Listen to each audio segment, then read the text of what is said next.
Hello, Internet fans, and welcome to another episode of the Buddies Forever VCast with your hosts, Rotten Roger DeMarco and Evil Dead Inks.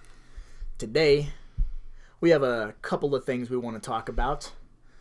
Number one being Jason from Friday the 13th Part 2. Steve Dash is having his left leg amputated. I heard it was successfully done. I was talking to somebody the other day, and they said it's a done deal, and it's off, and he's doing well. It was really kind of came out of left field. I mean, being in the convention circuit, a lot of our close friends know him very well, and I hadn't heard anything like that his health was bad or anything like that. And then for that post to come out of nowhere, out of nowhere, and then like an RKO out of nowhere. And I told Megan about it, and Megan was like, "Are you gonna tell Tyson?" Because Tyson and Steve Dash like totally hit it off, and I was like, I don't know, because that's a scary thing. Yeah, that what I wouldn't tell him say anything till there's something to tell. Yeah, until like if it's positive, so it's okay. It's like, man, he just got he didn't need it no more. Yeah, he kicked too much ass with that leg. I tell you, like, I was worried, but of all the people you shouldn't be worried about, Steve Dash is kind of like the guy. Yeah, you should not be. He's like, oh, if your lung is bad, he's like, take them both out. I don't need them. Yeah, just put 2 fucking paper bags in there. Like he's like the quintessential fucking tough Bronx guy. Yeah, he is. No nonsense. We have a thing going where we took it. Funnily enough, we both were watching a Scary Sleepover with Adam Green, and we didn't know each other yet at the time, but we both liked his concept. So Derek Mears came to our convention in 2013? No, 13, 14, 15. 2015. 15. Yeah, so we had been friends for about a year. Yeah. And we're like, hey, they do, in his episode of Scary Sleepover, they eat crickets that they bought from Hot Topic. Yeah. So we're like, ranch flavored. Yeah.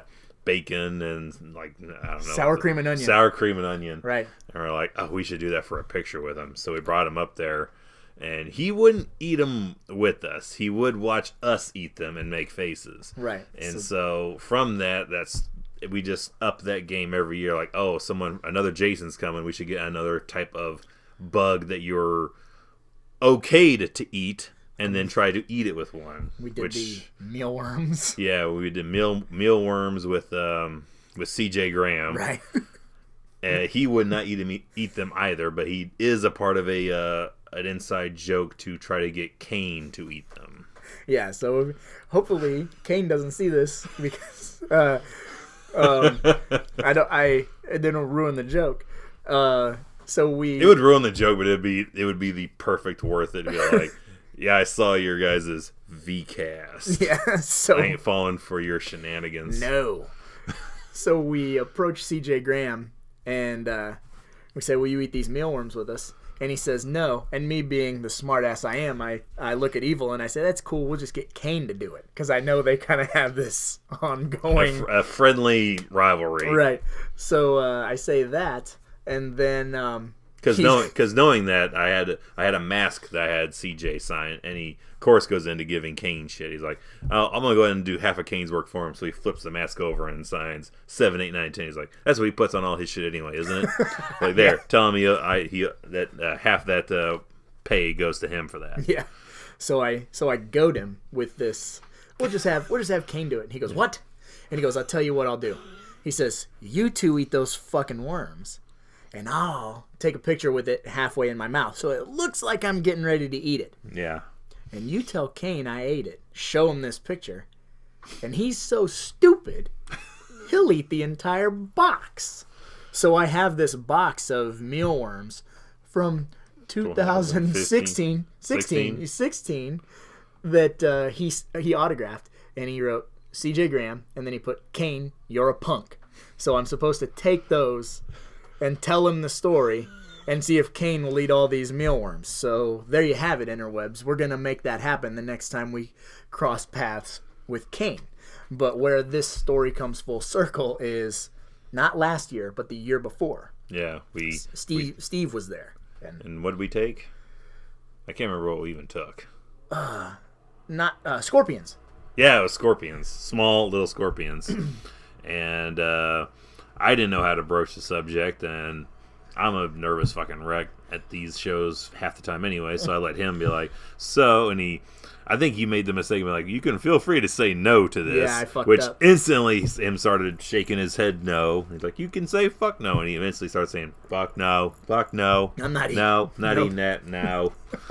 So he would have nope, and he's like, and we're like, could we take a picture with us eating them next to you? No. He's like, get out of here. So we got Eric. Yeah. From part 4. He's killing me. Yeah. Oh God, he's killing me. We approached him, with the easier thing of like, Steve over there totally blew us off and wouldn't do it with us. He's like, I'll stand next to you guys and eat them. But is it cool I film it from my webpage too? And we're like, yeah. Absolutely. So he filmed it, and he went live on Facebook, and he said, this is what crazy shit goes on at Crypticon. So that was pretty awesome. I only wish he had that handlebar mustache he has now in part 4, because jeez, he looks awesome. He had an amazing handlebar mustache because he was working on a Western at the time. Is that what it was? I believe that's what he said he was doing. He had to grow this. See, that bums me out. I'd like to think that's just how he lives. Yeah, he's not working. He's just like, I can grow it back in now and look rad. Have this fucking sweet handlebar mustache and wear like a backwards trucker cap and fucking go arm wrestle people. Like, just fucking. Yep. There's something about a handlebar mustache. It looks great if you're over 45. Right. If you're under that, you look. I don't know. Like a pedophile. Like Henry Zabrowski's rocking a handlebar mustache from last podcast on the left right now. And I swear he's mostly doing it just to irritate other people. Like Megan hates that mustache. I swear he keeps it just probably to annoy her. Right. And like, close up of it and everything. Yeah, and it's all like straw. It's like it's all weird and it's just ratty. And he's a redhead too, and apparently redhead beard and mustache hair is apparently a touch and go thing. It works for you, man. It's part of the signature. Yeah, I just hated buying razor blades, and I took a break from it. Then I went back. I forgot how much they cost, and I look at what they cost. I'm like, shit, I could buy a fucking Shout Factory Blu-ray, or I could buy razor blades. Yeah, like $29 for like a 4-pack, and you're like, kiss my ass. And my dad was always like, just get the cheap ones like I do. I'm like, oh, God. Yeah, and have toilet paper stuck to your face. 47 blood spots. I'm Fred Krueger from here to here. Ear to ear. Speaking of Shout Factory, they're dropping shit still left and right every other day, man. And I have... they never really disappoint title-wise, but the one thing that we were discussing earlier was they announced... they're dropping Man's Best Friend, and that's a fine title. It's not a great movie, but it's definitely not a bad movie. If I didn't own the DVD already, I would be freaking out because I do like that movie. Yeah, it's a great deal. Ali Sheedy, Lance Henriksen, Terminator dog. Yeah, essentially a crazy fucking half robot dog, sort of. Yeah.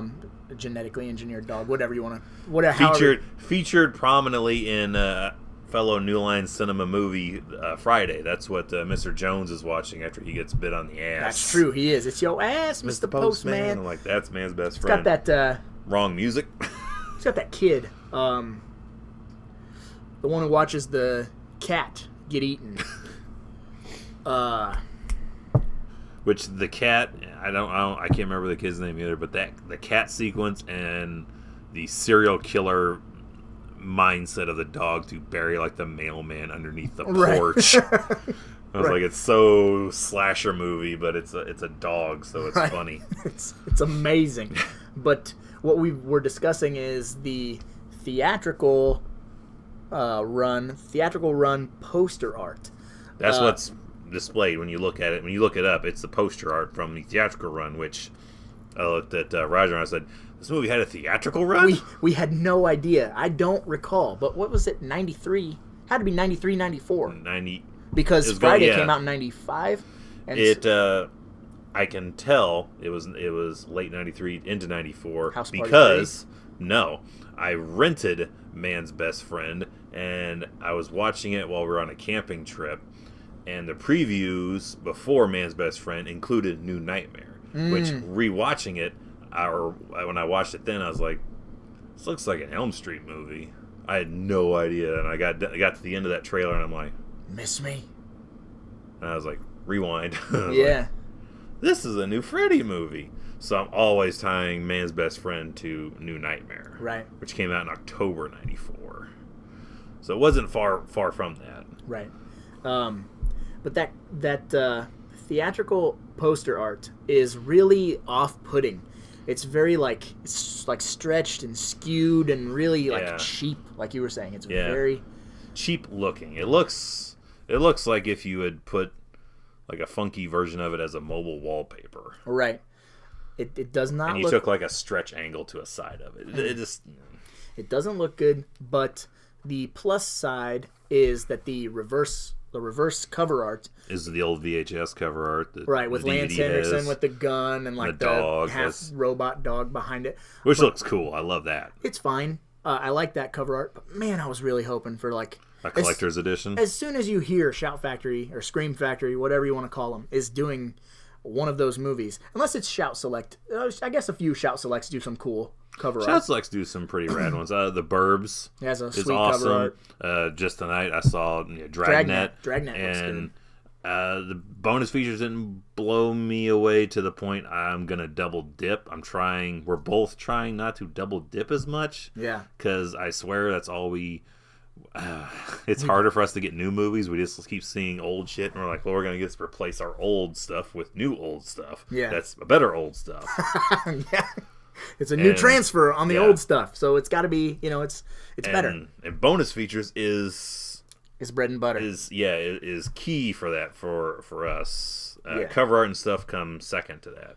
So if there's not a great deal of special features that like blow me away, and there's no like Brain Scan slightly disappointed me just because it didn't have a collector's edition cover art. I just like that original cover, and then you flip it and it's a new hand-drawn kind of thing.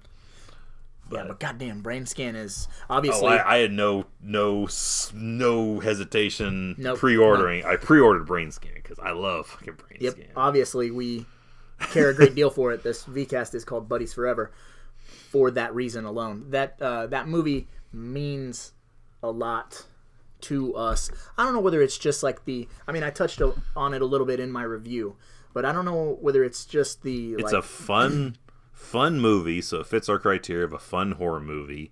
It has good effects in it, practical effects in it. The trickster character is just fun to watch. He's a good, stirring the pot character, and it's just obscure enough to when you do find someone else that knows it and likes it, it's like, oh. Yes. and then just the journey that Edward Furlong goes through, just being a horror fan. Any like real like boisterous horror fan, anyone who like proudly says that they're a horror fan has dealt with some sort of like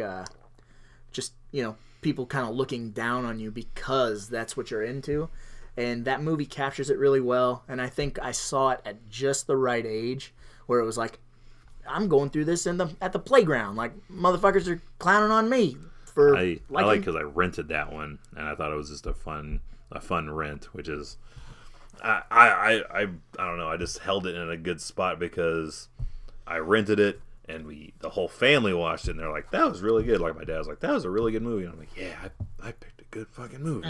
Yeah. And I've tried a few of my podcasts I listen to. I tried that do movie reviews, and I suggested Brain Scan. They blew it off, and I'm like, y'all don't know what you're missing. You don't know what you're missing. It's just fun. It's just a lot of fun. And it's just that perfect cocktail. It fits all that criteria, and it's just obscure enough to where where you're able to weed out like the Weekend Warrior fans, and like, oh yeah, because that came out where you had to take the chance of renting it or knowing somebody that had it. That's not one that just hit anywhere. Yeah, and it's not like it wasn't a franchise film. So as much as it would be fucking amazing, God, there was multiple. There's the money I would pay to watch the sequel that would be where he is just following Fromberg. Yeah, no shit. Because I want to know who he would kill and how he would react to killing somebody, and what the other 4 discs or the other 3 discs would be, because it's a 4 disc set. And then Brain Scan 3 is Frank Langella like investigating, so he plays Brain Scan. Murderer. And then somehow or another Kyle should be 3. Oh man. And then we get some more. Yeah, you got it on you, dude, or what? And then we get some more Death Part 2 references, some of that fun stuff. What was the other Scream Factory we were just... They just also announced the Howling 3, the marsupials, which some of these they're either dartboard throwing, which I know they're just like whatever they can get. They kind of go as far as they can with whatever they can get, but it's just, some of them are just like, they sound almost like dares. Like, I dare you to do fucking Texas Chainsaw Next Gen, marsupials. It's like, yeah. Well, I'll buy them all, but Exorcist 2. I'm not buying Exorcist 2. I'm not doing it. You can't get me, and I won't go that route with your fucking Grasshopper movie. I'm not doing it. I will probably watch Exorcist 2 before I go back to 3. I'm in the weird minority. Shut your mouth. I'm not digging. Hey, there's our feud Line right in there the sand between Exorcist 2 and 3. I don't get the hype for Exorcist 3. I watched it and I was like, watch it in the dark by yourself. I mean, I'll have to try it. I'll try it one more time. It's so good. Please. I'll try it one more time. That's the 3rd strike. After that 3rd strike, if I'm not sold, it is fucking out. Internet fans, comment and tell Evil why he needs to watch The Exorcist 3. I need more than just saying like Brad Dourif either. Yeah. No. Because, I mean, he does have a cool line of you're issuing a clear invitation to the dance. That is a good one. I just like George C. Scott, man. He's on his entrance exam. The question said, how's the line go? What are rabies and what would you do for them? And Ryan said, rabies are Jewish priests, and I would do anything that I possibly could to help them. You're a racist, Ryan. Did you know that? Like, every line that George C. Scott has in that movie is, one, it's comedy gold because he plays it so straight. Especially the thing about the carp.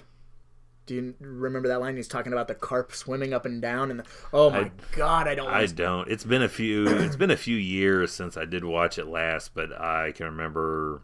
Yeah, Patrick Ewing? The conversations in the jail cell where this character keeps changing between the Gemini killer and Father Karras. Yeah, and then the big jump scare where the scissors. Yeah, is it scissors look like big ass hedge garden clippers. shears. Yeah, garden shears. Whatever you want to call it. That sequence and clock the tower climbing. Weapon.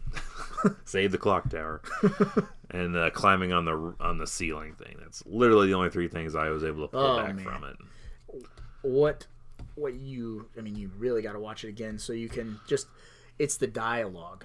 It's not so much necessarily even the fact that it's scary. It's the relationship between George C. Scott and that priest. It's so real and so fun. Like, the way they talk to each other is literally like how all of us in our circle talk to each other. And I just smile every time I watch that movie. I'm just like, God damn, this movie is funny as fuck. I absolutely, it's more funny than it is scary. It's not a turd like Exorcist 2, and it's not fucking horrifying like Exorcist 1, but it's scary enough. Like, Megan has some issues with Exorcist 3. It bothers her in some spots. And that's a thing, too, of like being in our mid-30s now, is being really scared by something.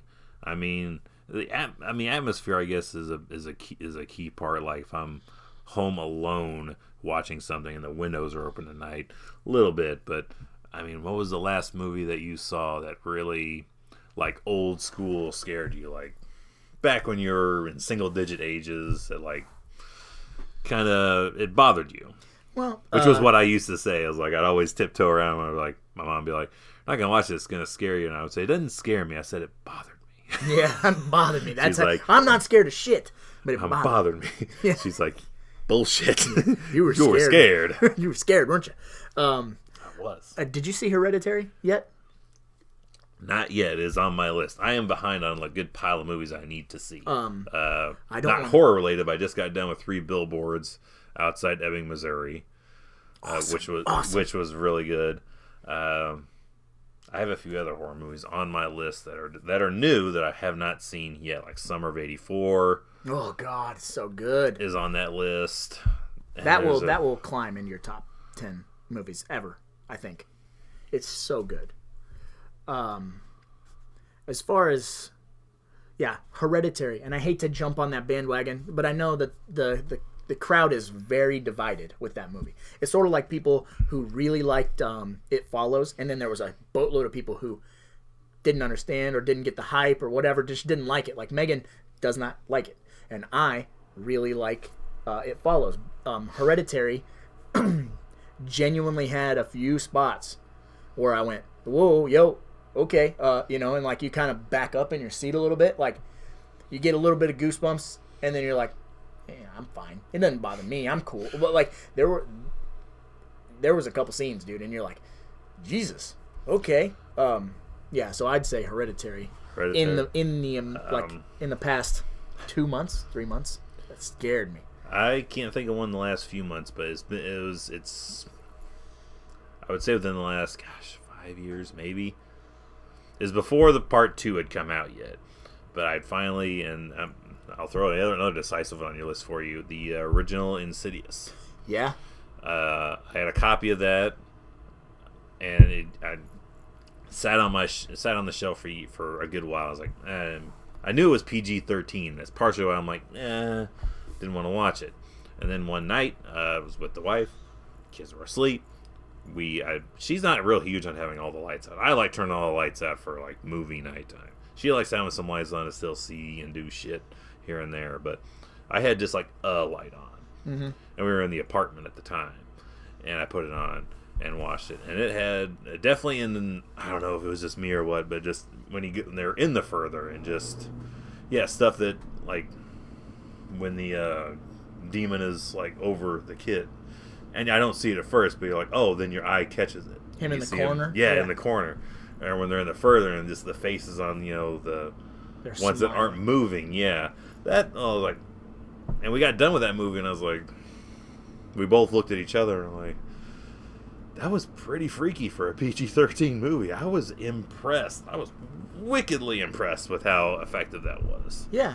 And I don't mind 2 or 3. I mean, I did not get freaked out at all in 2 or 3.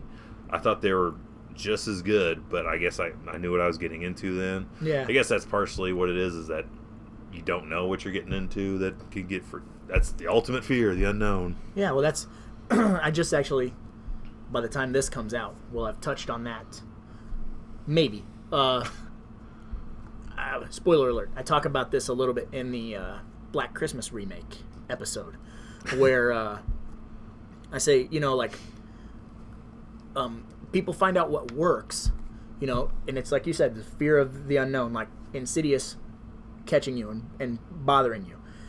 It's sort of like some people with the Paranormal Activity series. The first one, when she gets pulled out of the bed, when I saw that in theaters, like audibly, I went, whoa, fuck, okay, I saw it in the theater too, and I don't know if the wife will admit to it, but we were watching it, and anytime it would go to those night scenes, her hand would be either on my hand or on like my thigh area, and it progressively start, getting a little tighter. Yeah, just a little bit, and I was like, but that's a prime example. If you look at the Paranormal Activity franchise, that first one, they yank her out of the bed, and it scares the shit out of you.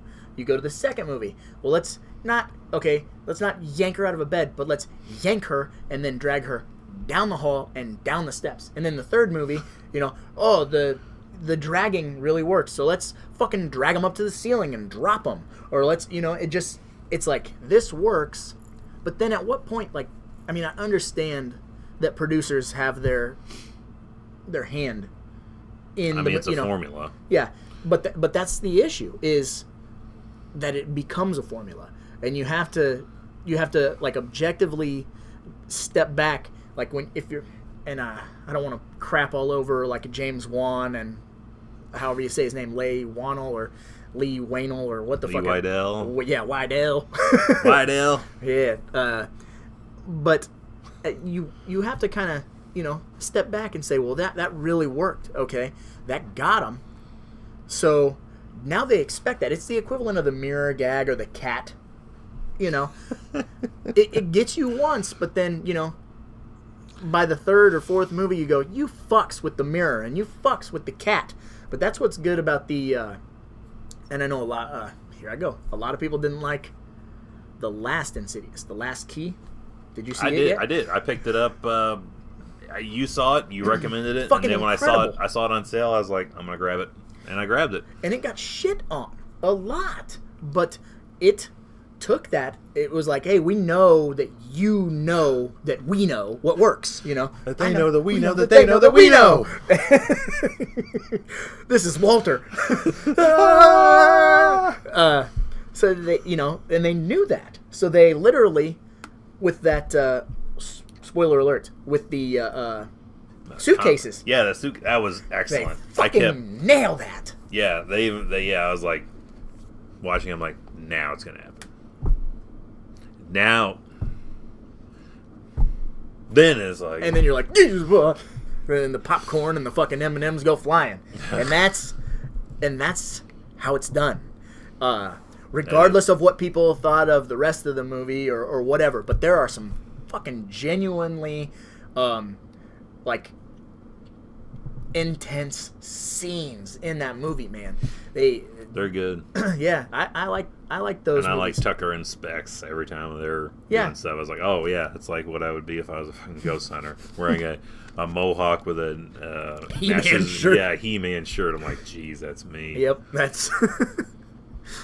And I was doing the mohawk with the beard long before Sheamus was doing that shit in WWE. So if I ever met him, like, you stole my fucking look first, bucko. Gimmick thief. Fucking was. Rocksteady or Bebop or whichever one you are. Gosh, I don't remember which one he was. He's not Bebop. Bebop's the black guy. Rocksteady. Yeah. Rocksteady. Yeah, because he had the pink, the glasses he stole from the Lords of Death of Big Trouble in Little China. There was another fucking Shout Factory. There's been a few. The Craft. Yep, it was a collector's edition. That one got the cover art treatment, and they're gonna get the balls out bonus features on it. Did you and you have not convinced What's Up Pam to let you double dip on The Craft? That's more her movie than it is mine. She's fine. She's not huge on. She's not a double dipper. She's very fickle at times with her spinning habits. So. She's like, I got the bare bones. That's all I need. She's not a huge bonus features person like I am. Yeah, I mean, she'll watch stuff and she likes getting in depth on things, but it's not like she's like, oh, this is you can just get the movie trailer chapter selection, $7, or you can spend $15 and you got 2 discs, double bonus features galore thing. She's like, I'll take this one. Yeah, no. I'll take the other half of my money for something else. No, that's wrong. False. We don't do that. I admire it slightly. It's like, yeah, I can do that. It's hard to walk away from that. I got fucking spoiled from day one because my first DVD things that I bought, the first 2 were gifts. It was Willow and Army of Darkness, back when DVDs were brand fucking new. Mm-hmm. And that Christmas, the first DVDs that I purchased was the Elm Street franchise. Oh God, that encyclopedia thing. Yeah, I was like, I didn't know what I was getting into, so I just threw in that bonus disc like on a Friday night, and I'm like, I'm just gonna watch a couple of these bonus feature things, and then maybe I'll watch one of the movies. Yeah, 7.5 hours later, you're like, yeah. Sunday evening is like, I still ain't watched a movie yet. Yeah, that's a fun topic. The first DVD that I ever got. First, what's the first DVD you ever got? And how much did it cost? Because I got a weird story about that. Like, I want to say it was like $70. I want to say. I bet that could be wrong, but I'm in here. I want to say it was 70 for the Elm Street series. Ooh, that's okay. That's not a bad price for the series. That's $10 a pop. So. Which compared to now, the Blu-ray set with almost all those like features on it. $29 or something. Yeah, like 22. Yeah, 22. Yeah, they dropped it. There's only a few different stuff that's not on the DVDs. It's not on the Blu-ray. It's like the MTV stuff. You can get it, the Blu-ray set at Walmart with a mini Funko now for like $27 or whatever. Yeah. The first DVD I ever bought, I was working at that pizza joint. And I saved my money, kind of like Adam and Joe, for the Blu-ray fund. And I saved Spend this it on money. a hooker instead. And I went to a Kmart and I bought a DVD player, and it was like a Sony DVD player. It was like this fucking thick, like and VCR. It was bigger than my VCR. It was fucking gigantic, and it just had the one tray or whatever. That thing was like $270. And it was heavy. The fucking remote was giant too. I don't know why. It just needed to be wood trim on the edges. Right, exactly. And have like the old fucking console TVs. I love those. My mom, we had one of those until I moved out, and I would kill if she would have kept it. I would take it and put it in the basement, and then I'd hook my Sega up to it and just play my Sega all the time. And so I have this DVD player, and I'm carrying it around, and I'm like, well, I have to have a movie. Like, you can't just take this home. That defeats the purpose. I spent $270 on nothing. So I bought Hollow Man, and we were talking about special features, though. That fucking DVD's loaded with special features. All the green screen testing stuff, the blue screen testing stuff, and then deleted scenes and yada yada. But it was like Is there any bonus features where it exclusively talks about Kevin Bacon's schlong, CG schlong, just dangling around there? I see his schlong's veins, so I know all about Kevin Bacon. How does turning invisible give you like superhuman powers? It worked in the Do you feel you could? Trying to figure out how to word this. Do you feel like if an invisible human being was here that was naked, would you have the advantage because he's naked? Yeah. Because if I can figure out where his fucking thigh is, I'm punching him in his balls, and I win. Invisible or not, you're on the ground still, and I'm the man. I got this. I just find his tip of his dick and yank on that fucker. But I feel like that DVD was somewhere around in the high 40s. Oh, yeah. One DVD. So I used to have to go to a video store. The only video store was like 20 miles from my house. And I would rent DVDs on the weekend. I'd rent 2 for $10. That's a ridiculous price to rent. For a weekend. For a week? And yeah, and so that's how I would watch most of my DVDs. And then even at that time, I was watching the DVDs and dubbing them to VHS, because it's better quality. But then I'm putting it on. Not a better quality. Is we were just not ready to give up VHSs. I didn't think I'd give up my VHS entirely until 2002, 2003, somewhere in there. I made a tragic mistake somewhere around that time frame. But I did not get rid of my VHS. I still have a crate of my VHS tapes. Ton of fucking wrestling pay-per-views. I still have the original Elm Street trilogy recorded off Cinemax that I am anxious to rewatch on a VHS player. Just for the bumpers alone would be... I'm excited about that. I mean, there's no, the only bumpers I can remember is because it's in between, I want to say 2 and 3 is recorded in the same night. I remember there's a thing doing they're showing a Friday the 13th marathon, parts 3, 4, and 7, or 4, 6, and 7. And I remember there's a trailer or a mini spot for Back to the Future. I was like, what's I got to do? He's got a nerd for a dad, a prude for a mom, and a best buddy on the brink of disaster. Man, I miss those old, like, I miss the Stars ones. All that stuff, man. I can remember, like, specific times in my life, like the Stars bumper when it would do the movies thing. Oh, that ruined Die Hard for me? Yeah. No, every time. Movies, we love movies. I want to see movies. I gotta see Stars. Stars is movies, We only love movies. movies. Do. No. Fucking so rad. And it would show, like, it would show him, like, jumping from the Nakatomi Plaza. And it would fucking show, like, the shadow. That's what we were talking about earlier. I fucking love the shadow. Just a bunch of, like, random clips from weird shit. And you're like, okay. Like, that there was, like, a weird movie that, for one summer of my life, was just constantly on Stars. It was like The Witch Hunt or something. Some really weird movie. And I just remember the trailer for it. It's like a comedy. Bushwhacked. Like a really weird, dry comedy called The Witch Hunt or something like that. I don't know. But I just, like, I can see it in my head, but I can't explain it. It's just one of those things. Like, it was on countless VHS tapes of mine because I would record shit from Stars that summer. Yep.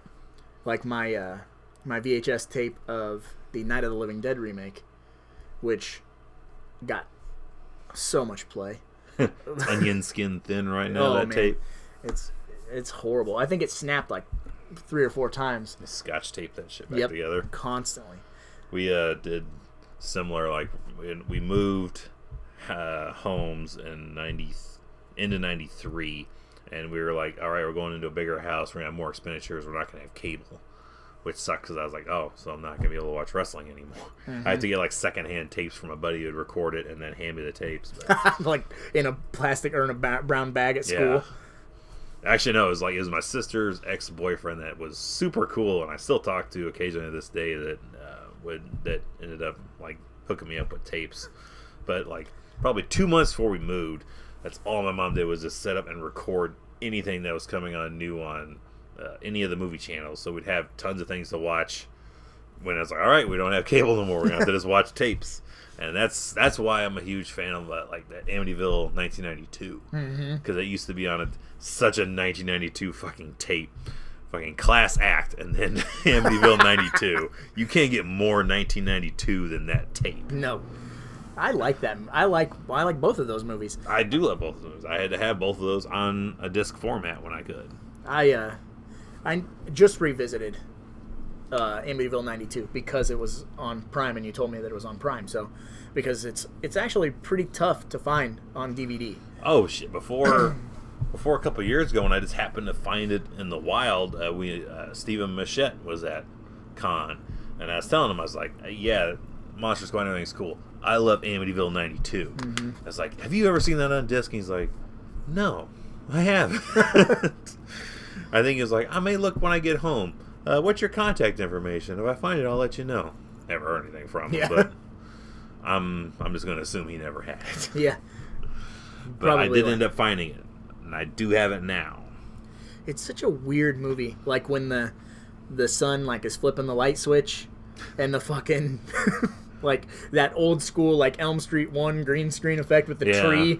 You know, it's like, this is a different room. Like, no, it's just a green screen, but like pure evil. Yeah, it's a really weird movie, but it is. It's like Amityville Dollhouse. It's like they're kind of like in that other one. What's the other one? Amityville It's About Time, where it's the clock. That's like that is 92. Not the clock. It's the lamp. Because they did a weird series where it was like the clock was 92. Shit, that's It's About Time. House. It's About Time, yeah, and then she's using that thing and pulling parts off the wall, and the clock is just grown into the wall.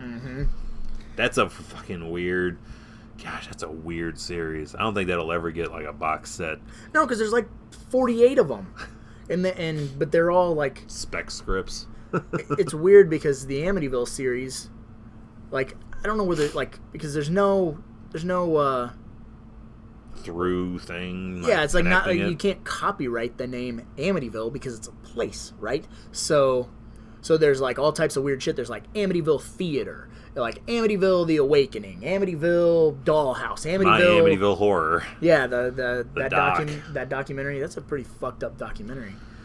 Yeah. Whether you choose to believe, whatever you choose to believe, that dude is pretty fucked up, and you know, I mean, he went through some shit with his parents. Yeah, and we met Margot Kidder at one point. And my wife asked her, she's 93. Like, 93. Fucking 2013. 2013, yeah. 93. In my wedding party, Margot Kidder was. Shut her booth down to come see me and my wife get married. And I know she had at some point asked Margot, she's like, you talk to the DeFeos and stuff, what do you think? She's like, she's like, I think it's bullshit. She didn't buy any of it. So there was Margot Kidder's 2 cents worth. Yeah. That's awesome. I didn't know you guys talked to her about that. That's great. I didn't. She did. And she told me later, like, I talked to her about that. Because anytime we put it on, she's like, I talked to her about that. And I was like, yeah. She's like, she didn't believe a word that Mrs. DeFeo ever said. Or Lutz. Mrs. Lutz, yeah. Yeah, the DeFeos are dead.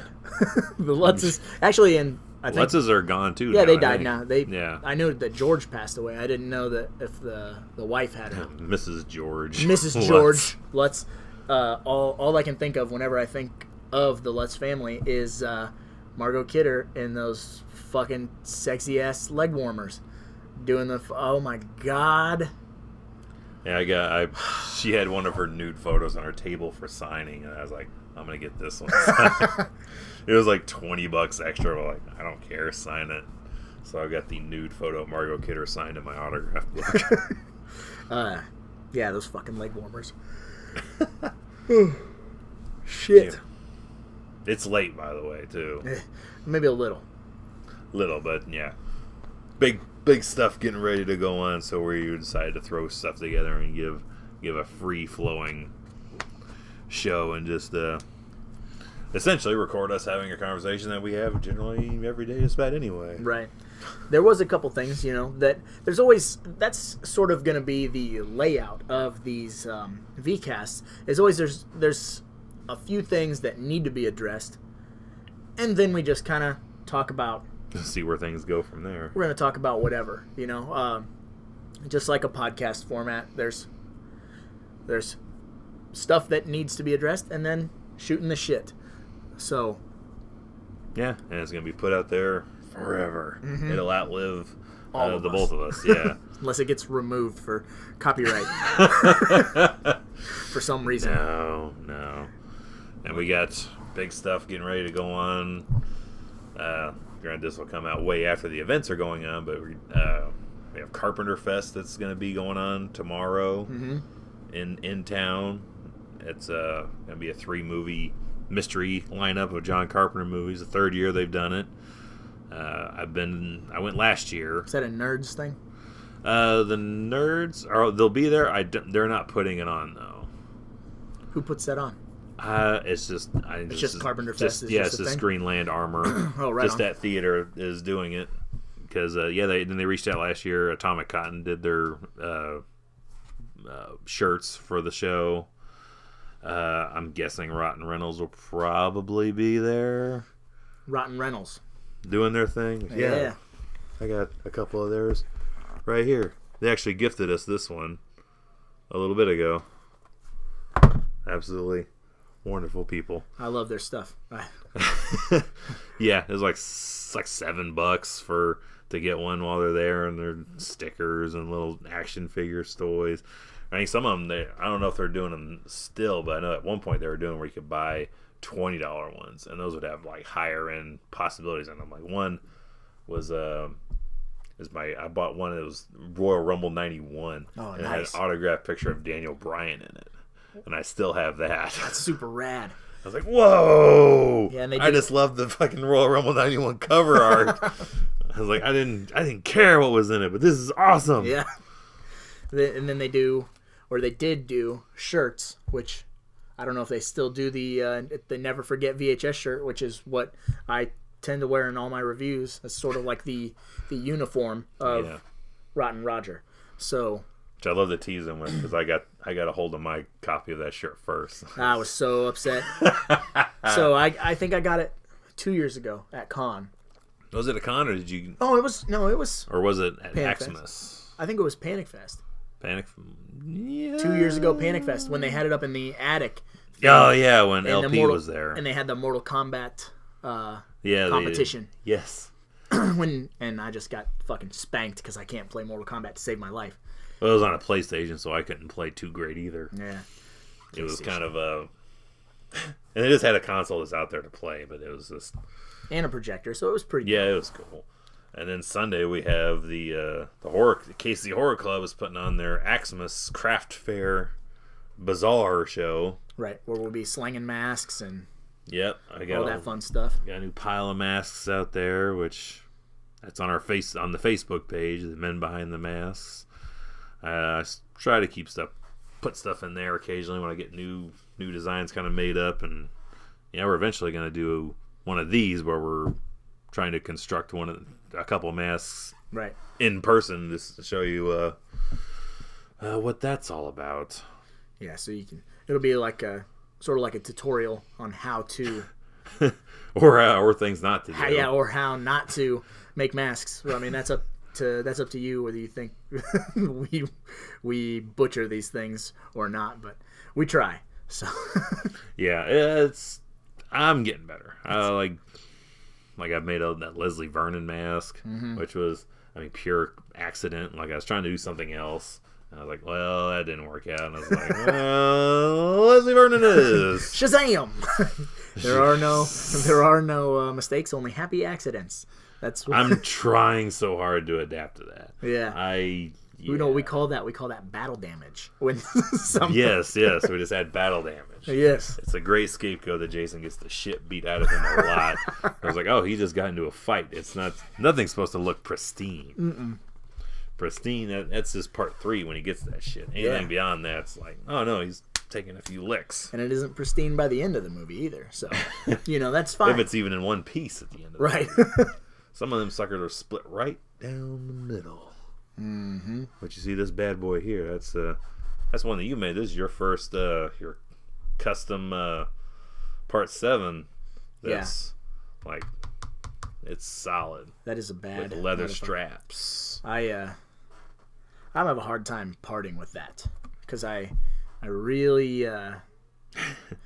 cool. I took my time. Really was like afraid to make mistakes on it, and was just like I don't want to hurt this thing. And then when I got it done, it was like, man, that would look sweet with a bunch of autographs on it. I don't know. Yeah, then you messaged me like, what if we took it around to shows and got people to sign it, and then we end up selling it for a big amount. I was like, because I know that that if I got a ton of signatures on this, I'm not selling it anymore. It's hanging on the wall. I was like, oh, this is mine now. Yeah, because the first one you'd be like, you can personalize it. Damn it, we can't sell that now. And that's that's why it's here. Because I'd mail it to somebody, I think, if I had it at my house. And I've got a couple of like prop things signed, but I took a page out of your book, and now it shows I like getting DVDs and Blu-rays signed. Yeah, I love guys, that. opposed to 8x10s. I got some 8x10s, but I love getting movies signed because then I pull off the shelf and it's like a little, like opening a little photo album. Like, oh yeah, I remember when I got this signed by this guy. That was a good weekend. Yeah, let's watch that movie now. Yep, that's what I do with all of my signed movies is I turn them so they're faced out.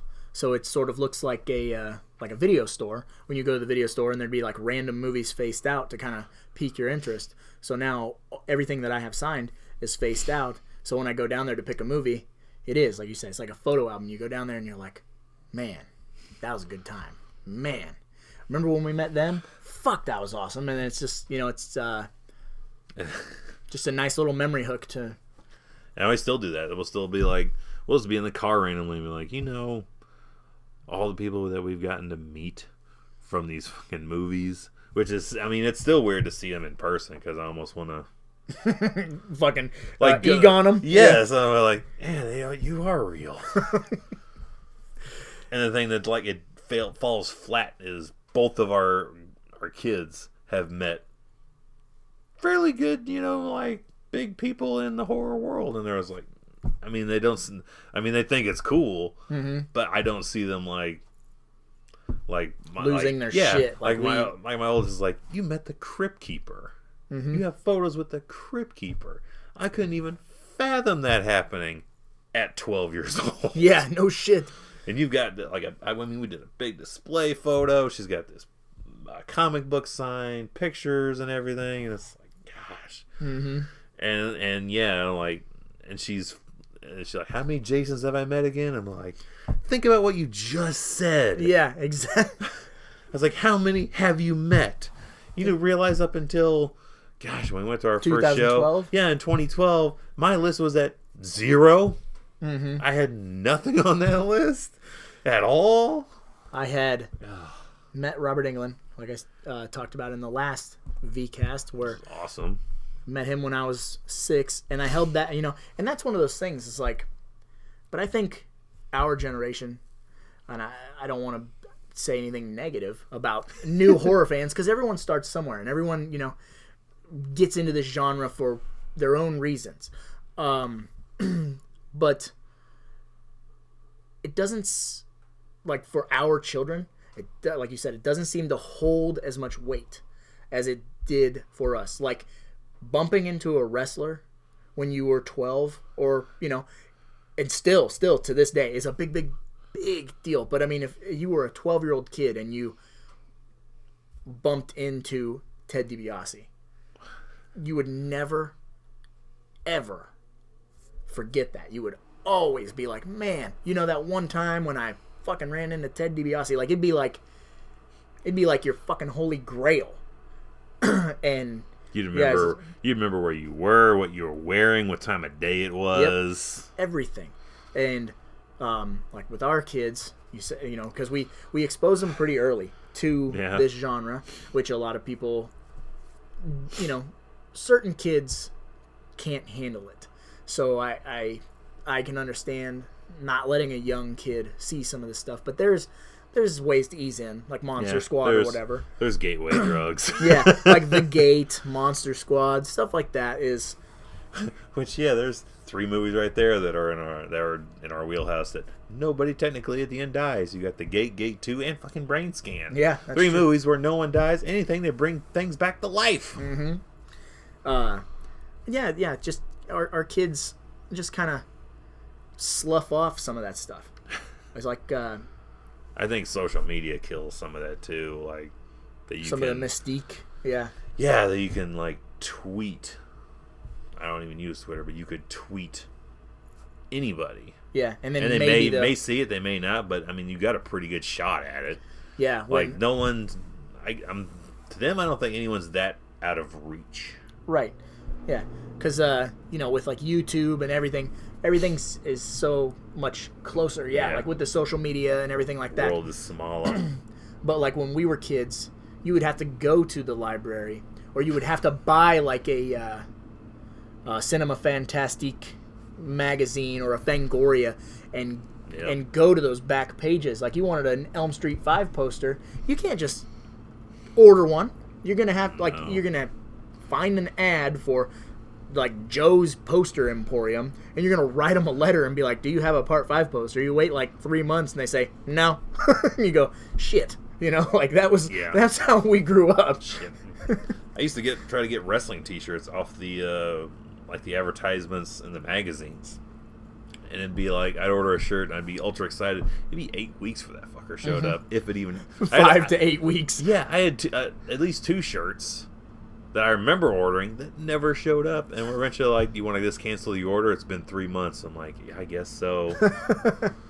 But I mean, I had way back when I had one Elm Street poster as a Part 4 that I had purchased, and he's like in the alley, and he's got the brown jacket on, he's got the glove over his shoulder. Really weird one that like it says like it's about time or something. I remember just had like the Part 4 thing in like the bottom right corner, and it was just him in an alleyway, and I had that poster, and I had that road sign that I ended up getting this past year. Mm-hmm. Again, so I just had those 2 pieces. And that was all I could. There was no T-shirts. I think I found a shirt at like a thrift store, and it was him like with the shadow behind him. And they're like white shirts, like really. It was a gray sweatshirt. Yeah, like when we were growing up, like the shirts you could even get out of like. I remember having a Texas Chainsaw 2 shirt that was just like the cardboard cutout with him with the saw, you know, and the doofy looking face, and he's on like the pile of bones, and it was a white shirt with just like that in the center, like all crappy and like screen printed on, and it was like a $38 shirt or something, you know, and you're like, I got a fucking Texas Chainsaw Massacre 2 shirt, I'm awesome. It's like ketchup hits it, bloop. And I swear it's that the like fright rags and all that shit. They know they are capitalizing on us not having shit, so that's why they're making like that. You got me that fuck off Wade and Amel Pen, really fucking obscure of a character who has about 90 seconds of screen time in fucking Halloween 4. Yeah. But you can order that now, and that exists now. I think even Greg from the Nerds and Nostalgia was saying, like, because he liked the dead fuck pins that you got both of us, and he's like, he was just happy that exists. I was like, exactly, that exists now. Someone made that, mass marketed it, and you can purchase that now. Right. That you couldn't do then at all. Yeah. There was no places to go get that kind of stuff. I mean, like, Batman, like in '89, you could get Batman stuff anywhere, but yeah, I remember. Yeah, everything was Batman. I wanted so bad to shave the logo on the back of my head. I remember that was a big thing, shaving stuff into your head. And I was like, I want that. I had straight up Vanilla Ice hair for like, you'd go to the store and you could get those like Teen Bop magazines. Because like my cousins would get those Teen Bop magazines for like the New Kids on the Block and stuff, and I would cut pictures of Vanilla Ice out and put him on my wall next to my radio. Just picturing you like Alfredo on the front. I'll be right back there, Vanilla Ice. You go into the bathroom, all these pictures are on Vanilla Ice with like his fucking shirt off and shit. No, but like I was obsessed with him, man. You know, 91, 92, Turtles 2. Yep. And, you know, obviously, like, everybody loved Ice Ice Baby, and that's I actually have a VHS tape of the making of that song, and it's like a fake, like, you know, Vanilla Ice is like in the studio, and the Turtles are there, and then they're fucking like they're practicing their dance moves and shit. And they're not guys in suits; they're turtles that showed up to record. They're turtles, you know. But that's. I also saw the Ninja Turtles live in concert. That's another really awesome thing that happened to me in my life. I didn't see them in concert, but I did see like a 2-man show at my mall.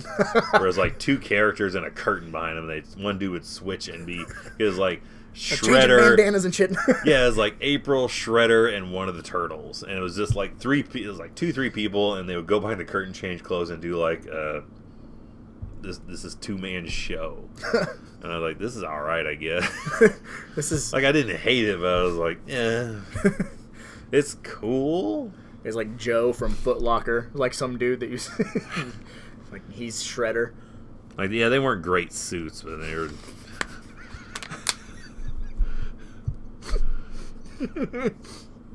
Yeah. I don't know why I was expecting fucking Henson level. It's okay, mine's not movie quality. That's the first thing I fucking thought. They weren't movie quality at all. I don't even know if they were porn parody quality. Oh, but, God. 10-inch Mutant Ninja Turtles. Yeah. But it was like, oh, apparently, I think it was my mom took me to that, and I was like, yeah, I'm not going to shit on it. She thought I would like it. She took me to it. I'm like, I'm gonna be quiet and be like, yeah, it's cool. Yeah, that concert was sweet though, dude. That was amazing. And that's that Pizza Hut like sponsored. Yeah, the coming out of their shells tour. I went with my cousin, and we got. I swear I had the tape. I think I had the audio. Like the coming out of the shells. I got that whole album. I have that whole album. Skipping Stones. I can go. It's like the Mortal Kombat soundtrack that I like made up songs. I was like, I don't want any of this shit. I just want the main theme. That's it. just 13 tracks of just that. Yeah, this is like it's one track. Just hit repeat over and over again. Maybe the KMFDM song, and no, just those 2. Yeah, I don't remember anything else from that. Nah, I think I had I think I had a buddy in high school who had like not the soundtrack but like the score from Mortal Kombat, which was actually pretty dope. It was just like, you know, obviously all the background music, all the orchestra stuff, and you know, the music in that movie was solid. It would be like a really big orchestra, but then it would go into that synth and do the drum know. Is it? Yep, exactly. Yep, that you fucking nailed that. I know that because I'm gonna throw fucking ice and freeze that dude. That's fucking. Yeah. Well, I had that CD as well, and then not too long ago, I worked with a guy who brought that CD into work, and we were unloading a truck, and we had a little portable CD player by the truck, and he put that CD in. I'm like, just put it on repeat, man. We did. It was like he brought it in twice. It was 2 days. We got to listen to Mortal Kombat. That's fucking amazing. I don't get to listen to music where I work. My job's bullshit. I could. I'm listening to fucking people talk about shit now. That's what gets me through. Gets me through days, long days. Fun stories. That's it's also part of the reason we do this, because you know, we get to vent a little bit, talk about things that we go through or stories that, you know, the majority of a work day is fairly quiet for me. I know some people are like, he looks angry all the time. I'm really just listening to people talk about stuff I like in my ear. Yeah. Because there's not I work with a lot of kids now, like people in their early 20s and younger, so it's like I don't have anything I can converse with them a great deal about. Did you guys play that Fortnite last night? See that sports ball thing? Like just today, the dude was like, yeah, I'm going to watch the Video Game Awards tonight. I'm like, fucking nerd. He totally de-Snydered me too. He's like, oh yeah, just like you with all your horror movie crap. Yeah. And I'm like, whoa, touche, you de-Snydered me on that. Nice. Yeah, hey, it's cool. You know, different strokes, different folks. We got buddies who are really big into video games. I'm not a gamer. I try to be. I'm on a few games though. Just a small handful. Only play the Friday the 13th game because it is the Friday the 13th game. Backed it when it was summer camp. Yeah, we both did that. Backed it, and then when it was officially coming to fruition, Evil says, well, it's coming out on consoles, so if you're, you know, since you backed it, you're going to get a copy, you have to buy a system. So if I was going to play with him, I had to go to Xbox. So I'm on Xbox, and I don't play any other game. I play that because back when the game launched, too, I had to explain myself quite a bit because there'd be, like, angry children on there. Oh, my God. Yeah. It was rough. The only time we're like, fucking YouTubers. I swear YouTubers is what got a ton of kids who didn't know shit about the series wanting to play that game just because they watched someone on YouTube play it first. And so I had to explain multiple times that, you know, I'm terrible at that game because I'm not a gamer. I'm a franchise fan. Like, I don't know how to play video games. I am not tech savvy. I'm old. I'm old. I'm just a grunt. I pick up heavy things. I put heavy things down. I watch scary movies, and that's pretty much me in a nutshell. So I'm semi-set in those ways too, though. It's like the only reason I'm on an Xbox is I started on a PlayStation, and the only way I transfer because PlayStation I ran it till the wheels fell off that damn thing, and the only way I segued to Xbox is a buddy of mine had a microcontroller, which felt more like a PlayStation controller.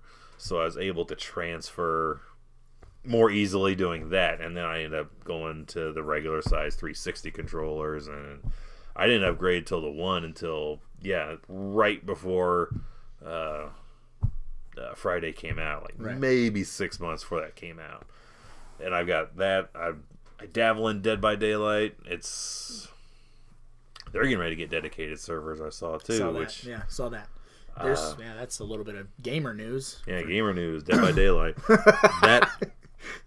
that game, oh man, it would be so rad if they could get more slashers into there. They got Leatherface, Michael, A. Freddy, Jigsaw. A. Freddy. Jigsaw. Yeah, it's a weird Freddy, but it's still Freddy, so I'm taking it.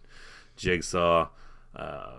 I think they're getting ready to add another one here soon. They just got done adding someone. I don't care for the regular ones. I don't ever play as them when I am the killer. I'd love them to put more movie slashers in. Like, I really would love Candyman, because I feel like it would fit perfectly. You fucking would float around. You could hear the fucking bees buzzing. Mm-hmm. You got to repair generators at Cabrini Green to try to get out. Yeah, you have like big, tall apartment buildings. Lots of, claustrophobic. It's big and there's room to move around, but then you get trapped. You could get trapped very easily. Bathrooms, sweep. Oh, you could go through the fucking mirrors to the next apartment over. Yeah, dope. Evil's onto something. I would play that, and I own Dead by Daylight, but I don't dabble. Maybe I try to get him to dabble. Maybe we'll try. Maybe we'll stream some of that. I'll get some more slashers in there. I think he would be. We'd do the Michael thing. I would Michael's play. Cool. Michael will creep you the fuck out. I'll play against Michael. Maybe I'll stream if we can get it at the Haddonfield map. I'd play that. I think I have a few perks that I can put where it puts us immediately there. Some maps you can get if you can put these sacrifices in to go certain places, and I have some for Springwood, some for Haddonfield, and the Gideon plant for Saw. So I have those three. There isn't one for Texas Chainsaw. Leatherface is a blunt force, this like storm. Yeah, that time I played as the killer, I think I played as him, and I just fucking slaughtered. Yeah, and then when I was playing, I think you would be awesome as killer, because I'm not good at getting the controls down in a first-person perspective with the killer on that. But you're like, he ran that way. You know where they're going. I don't know what it is, but you know where people want to go and hide. And I was like, okay, and I would just follow his direction. I'm like, shit, there they are. Dead. Hook. Yep. Got all of them. I just don't like I don't know. I don't like the gameplay necessarily. I don't want to shit on the game, but I think I know you were immediately turned off when you saw what Laurie Strode looked like. That's horrible, but like I don't like the fucking hook thing. I don't like that you don't necessarily kill people. I don't like that you can't fight the killer. That really bothers me, because like you gotta have. That's the good thing about the Friday the 13th game. And, we're not sponsored by them. I'm not trying to blow them or anything. But you have to have that dynamic in your group of survivors. You have to have the one or two people who are willing to be, like, somewhat of an enforcer. To be, like, the smart people fix the generator or fix the fucking car or whatever, fix the phone. And the tough guys stand, guard, handle business. Because everybody on there can fit, minus, whatever perks you put on. You pretty much repair the generator at the same speed. Yeah. You're not changing a great deal about it. You can kill them, though. You do have some perks you can get with the killer that you can put on for specific games, like the sacrifices, where if you hook somebody, if you hook them once and they get off, if you catch them and knock them down again, you can kill them. Like, I had that happen to me with as a Michael. It's actually my background right now on the Xbox, as I got knocked down. For the second time, he grabbed me, held me up by my throat, and just like stabbed me like 3 times in the chest. And I got killed by Freddy. He'll come up behind you and put his glove all the way through you. Nice. So there are ways you can kill him like almost instantly. Yeah, I need to be a little more open, but I'm not much more on you. I have Dead by Daylight, Friday, and I'm currently now back into playing Gears 4, which that's just I love that franchise. Yeah. Kind of horror-ish in some of its layout as well. You're shooting fucking monsters. Yeah. Monsters, aliens, whatever you want to call them. It's a grubs. Yeah, it's a fun game. I got nothing against that game. That's a good like doing the wave thing. That's a good like time passer. Gives you a chance, you play together with a bunch of people and have a good time. But third person as well. I'm terrible at it, but that's all right. Practice makes perfect. Yeah, we'll get you back into it. You'll be good. But you just gotta find what you're good at in that game, which I think you would be good, like either what I do as a scout or as a heavy.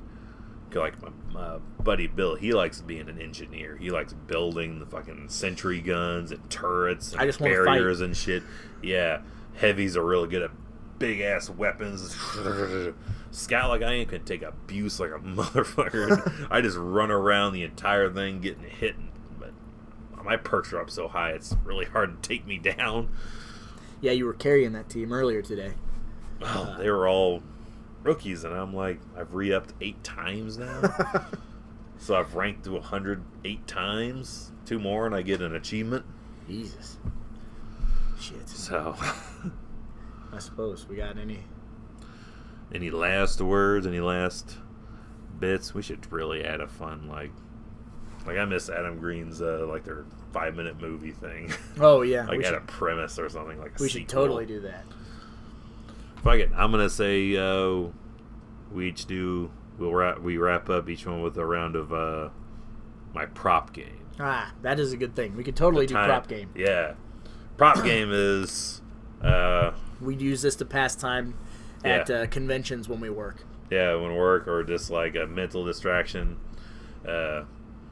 We'll just throw out a movie to the other person. Like, all right, you get to take home any prop you want from this movie. What would you take and set up? Why would you take this item and set it up?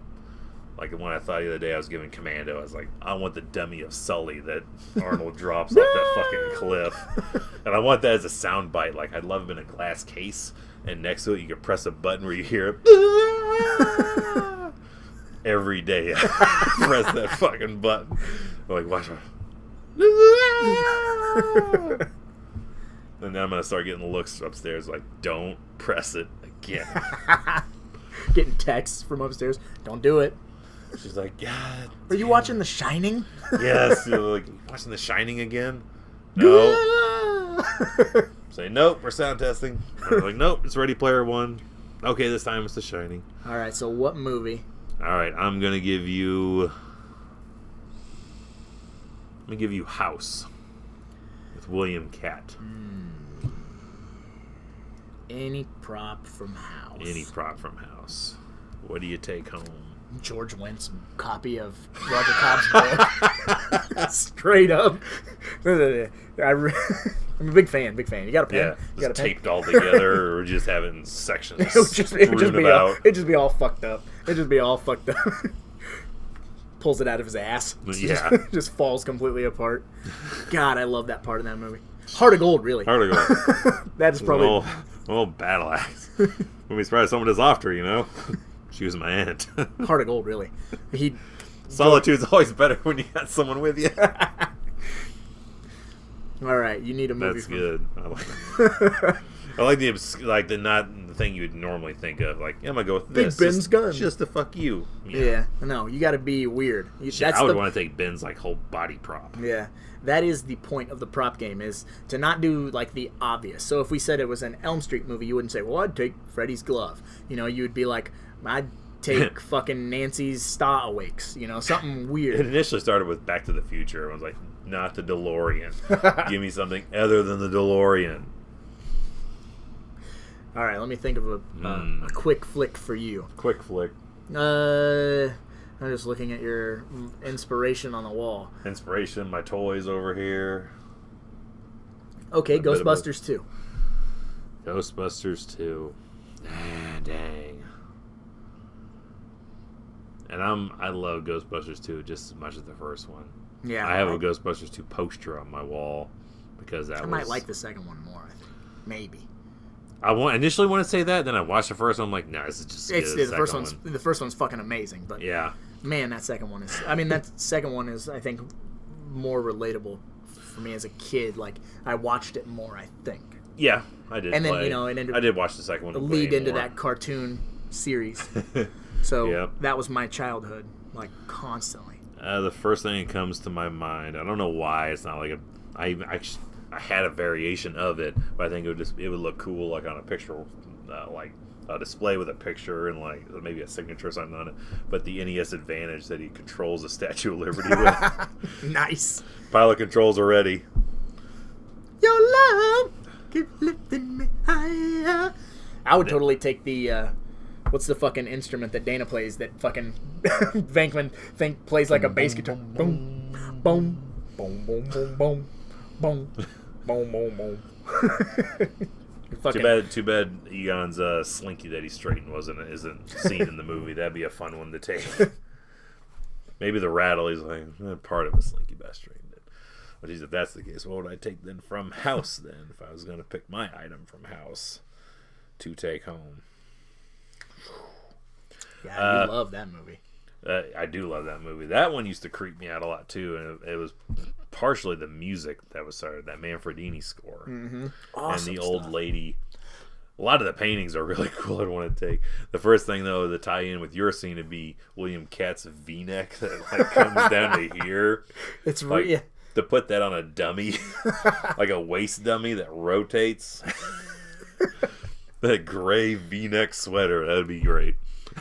That thing is ridiculous. You could put the book underneath the sweater and just have screenshots of that scene. You're like, boom. I think you should just get that sweater and just wear it and have like tufts of chest hair. He has no. Did he have? I don't think he had any chest hair. He didn't have any, but I'm saying you. If you wore it, you'd have like. Yeah, I would. You'd have just some tufts of chest hair. Why didn't I think of getting a sweater like that when I met him? That'd be great.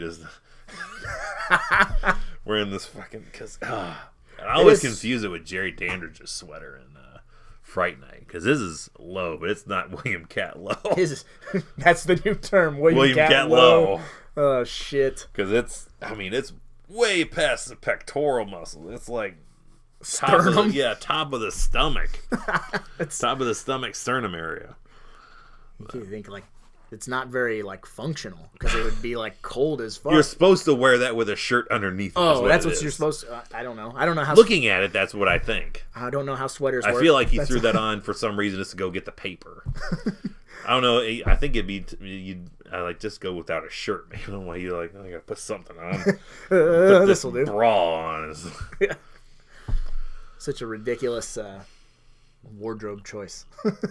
Yeah, a lot of stuff is in that movie. That's a future commentary as well. For sure. I got plenty to say rewatching that movie.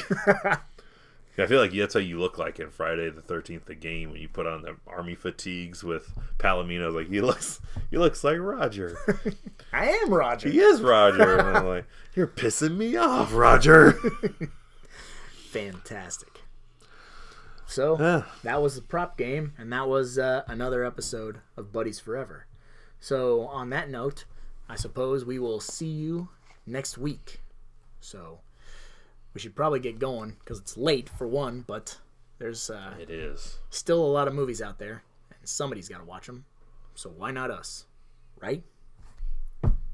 Right.